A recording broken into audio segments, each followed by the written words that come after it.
សួស្តីបងប្អូនថ្ងៃនេះខ្ញុំចង់ប្រាប់បងប្អូនពីរបៀបក្នុងការបង្កើត custom type custom post type នៅក្នុង WordPress យើងបង្កើតខ្លួនឯងនៅក្នុង page admin ហ្មងអញ្ចឹងយើងជា developer អញ្ចឹងយើងបង្កើតខ្លួនឯងទៅយើងស្រួលបើសិនជាពួកគាត់ user ធម្មតាដែលគាត់អត់ចេះសរសេរ code ទេអាហ្នឹង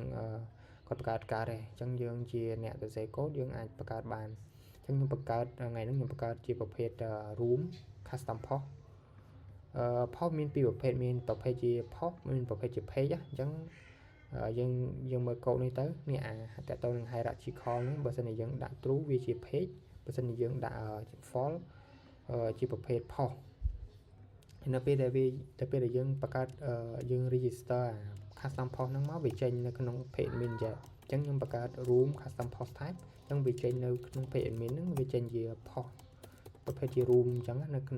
នុង admin page ហើយមួយទៀតគឺ taxonomy ហ្នឹងវាជាប្រភេទ category ឬក៏ជាប្រភេទ tag ដែលយើងបង្កើតសម្រាប់ assign ទៅ